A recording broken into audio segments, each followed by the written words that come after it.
20 വർഷത്തെ സേവന പാരമ്പര്യമുള്ള ആര്യ കോളേജിൽ പാരാമെഡിക്കൽ കോഴ്സുകളിലേക്ക് അഡ്മിഷൻ എടുക്കൂ. സീറ്റ് ലിമിറ്റ് ആവുന്നതിന് മുമ്പ് ഇപ്പോൾ തന്നെ കോൺടാക്ട് ചെയ്യൂ. Arya college, new bus stand, Nilambur, Malappuram. ബജറ്റിൽ റബ്ബർ താങ്ങുവില 250 ആക്കി ഉയർത്തിയത് കർഷകർക്ക് നേട്ടമാകും. 200 രൂപയിൽ നിന്നാണ് 50 രൂപ കൂട്ടി വർദ്ധിപ്പിച്ച് 250 രൂപയാക്കിയത്. റബ്ബർ മേഖലയിലെ കൂലിച്ചെലവ്, രാസവളങ്ങളുടെ വിലവർദ്ധനവ്, അസംസ്കൃത സാധനങ്ങളുടെ വിലക്കയറ്റം എന്നിവ മൂലം റബ്ബർ മേഖല വലിയ പ്രതിസന്ധി നേരിടുന്ന സമയത്ത് താങ്ങുവില 250 ആക്കി ഉയർത്തിയത് കർഷകർക്ക് ആശ്വാസമാവും. നിലവിൽ റബ്ബർ വില 250 രൂപയ്ക്ക് മുകളിലാണ്. അതിനാൽ സർക്കാരിന് നിലവിൽ താങ്ങുവില ബാധ്യതയാകില്ല.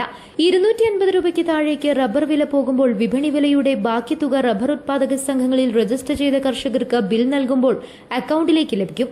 ജില്ലയിലെ മലയോര മേഖലയിൽ പ്രധാന വരുമാന സ്രോതസ് കൂടിയാണ് റബ്ബർ മേഖല. 20,000-ലേറെ ടാപ്പിംഗ് തൊഴിലാളികൾ ജില്ലയിലുണ്ട്. റബ്ബറിന് 300 രൂപ താങ്ങുവില എന്നതായിരുന്നു UDF പ്രകടന പത്രികയിലെ പ്രഖ്യാപനം. റബ്ബർ ബോർഡിന്റെ നിലമ്പൂർ, മഞ്ചേരി റീജിയണൽ ഓഫീസുകൾക്ക് കീഴിൽ വരുന്ന 25,000-ലേറെ ചെറുകിട റബ്ബർ കർഷകർക്കാണ് താങ്ങുവില വർധനവിന്റെ ഗുണം ലഭിക്കുക. ഉമ്മൻചാണ്ടി സർക്കാരിൽ KM മാണി ധനകാര്യ വകുപ്പ് മന്ത്രിയായിരുന്നപ്പോഴാണ് വിലയിടിവ് മൂലം പ്രതിസന്ധിയിലായ റബ്ബർ കർഷകരെ സംരക്ഷിക്കാൻ 150 രൂപ താങ്ങുവില പ്രഖ്യാപിച്ചത്. പിന്നീടത് 170 രൂപയാക്കി ഉയർത്തി. LDF സർക്കാർ അത് 180 രൂപയും പിന്നീടത് 200 രൂപയുമായി ഉയർത്തി. News bureau, Nilambur.